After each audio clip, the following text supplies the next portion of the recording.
ఈరోజు మా ఇంట్లో స్పెషల్ అయితే పాస్తా. మీకు తెలుసా పాస్తా ఎలా చేస్తారో?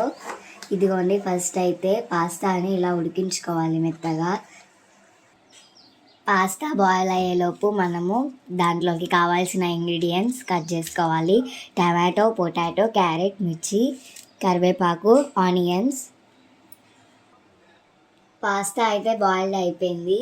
అదే స్టవ్ మీద ఇంకొక కడాయి పెట్టుకొని 1 స్పూన్ ఆయిల్ వేసుకోవాలి.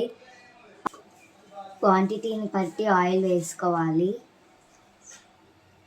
ఆయిల్ వేయైన తర్వాత 1 టీ స్పూన్ ఆవాలు, 1 టీ స్పూన్ జీలకర్ర,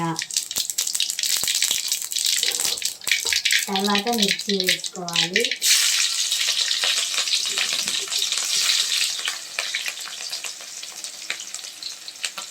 ఆనియన్ వేద్దా,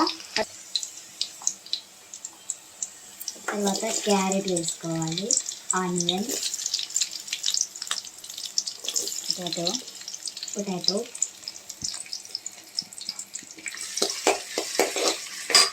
తర్వాత మిక్స్ చేసుకోవాలి.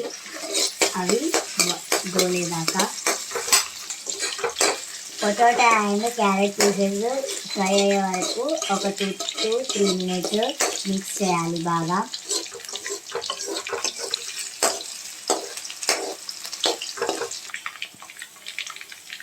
ఇవి ఫ్రై అయిన తర్వాత కళ్యామాకు అండ్ ఆనియన్స్ అయితే వేస్తున్నాను.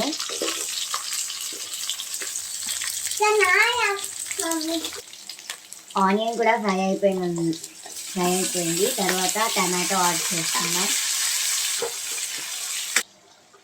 టమాటో కూడా ఫ్రై అయిందండి. నెక్స్ట్ పసుపు, ఉప్పు, కారం వేసుకోవాలి. పసుపు 1/2 స్పూన్ వేసుకోవాలి. తర్వాత కొంచెం సాల్ట్ యాడ్ చేసుకోవాలి సరిపడంత.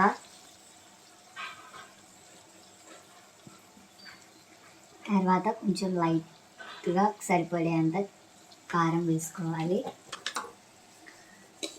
తర్వాత దీన్ని మంచిగా మిక్స్ చేసుకోవాలి.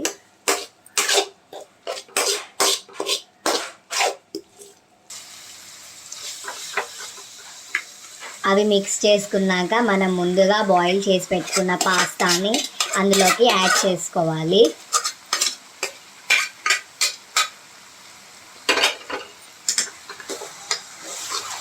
యాడ్ చేసుకున్న తర్వాత అది మంచిగా మిక్స్ చేయాలి. మొత్తం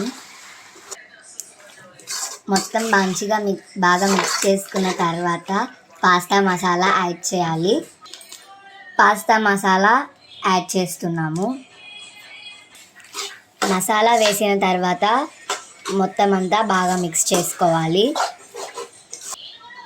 పాస్తా రెడీ అయిపోయిందండి. ఫైనల్గా ఒక బౌల్లోకి తీసుకొని కొత్తిమీర గార్నిష్ చేసుకుంటే సర్వ్ ఈజీగా అవుతుంది.